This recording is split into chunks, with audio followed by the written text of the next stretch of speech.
7 сынып физика Кронгурт кітабынан 84 беттегі жаттығудың 5 есебін шығаратын боламыз. Бірінші есеп, ай бетінде өздігінен жүретін аппараттың массасы 740 кг. Осы аппаратқа жерде және айда қандай ауырлық күші әрекет етеді? Бірінші біз табамыз жердегінікін.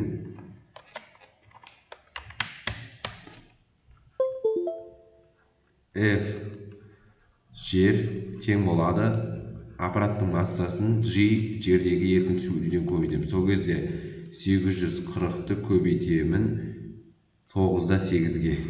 8232 ньютон болады.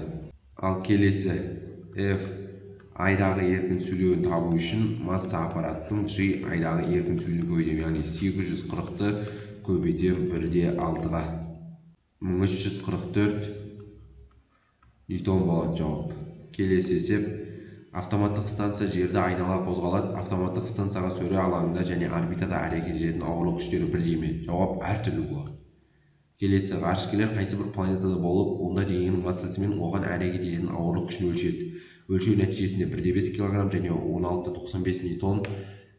Ғарышкерлер қандай планетада болып қайтқан дейді. Енді біз G-ді табуымыз керек. G-ді табу үшін F ауырлық күшін массаға бөлеміз. Сонда 16-95-ті бөлемін 1/5-ке.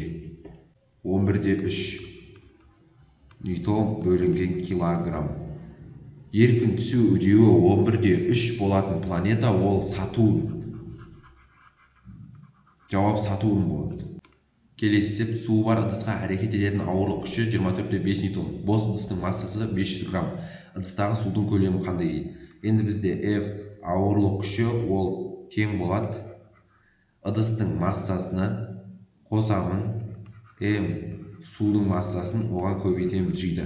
Сонда F деп отқаным менде 24/5, ал мына жерде M деп отқаным 500 грамм, ол 0/5 қосылған M су көбейту 9-8. Бітеміз енді 0/5 қосу M су 24/5-ті бөлем 9-8-ге. Ол деген сөз 2/5. Сонда судың массасы ол тең болады 2 килограмм. Ал енді судың көлемі ол тең болады масса суды бөлемін роға. 2-ні бөлемін 1000-ға. Бұл деген сөз 0,2 метр куб немесе 2 литр болады жауабы. Келесі есеп, массасы 800 кг шәйнекке 3 литр су құйылды. Шәйнекті су қайнап, оның бір бөлігі буланып кетті. Егер қалған сумен шәйнекке 34/3 ньютон ауырлық күш әсер ететін болса, онда буланып кеткен судың массасы қандай болады дейді. Ең бірінші біз F тең болады шәйнектің массасын қосамын M қалған судың массасына, оны G-ға көбейтемін. Осы жерде мен қалған судың массасын анықтай аламын. Ол деген сөз M қосылған M қалған F-тің G-ға қатынасы болады. Яғни F-ті G-ға бөлемін. 34/3-ті бөлемін 9-8-ге. Бұл деген сөз 3/5 килограмм. Жалпы 3/5 килограмм болады. Сонда бұл деген сөз M қосылған M қалған 3/5 килограмм.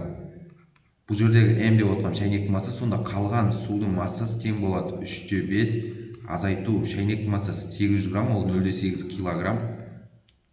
2/7 килограмм болады. Ал енді 2/7 килограмм деген ол қалған судың массасы. Енді мен осы қалған судың көлемін тауып алуыма болады ғой.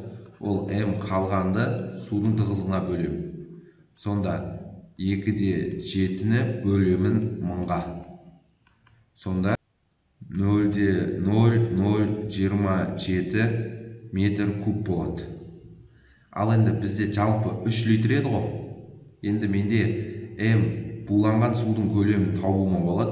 Ол деген сөз жалпы 3 литр. 3 литрді сіздер метр кубқа айналдырсаңыздар 0,03-тен азайтамын 0,027, яғни қалған судың көлемін. Ол тең болады сіздерде 0,10 мыңнан 3 метр куб буланған судың көлемі. Енді маған буланған судың массасын табу керек. Ол осы буланған судың көлемін судың тығызына көбейтемін. Сонда 0,10 мыңнан 3-ті көбейтемін мыңға. Бұл тең болады 0,3 килограмм болады. Жауап 0,3 килограмм.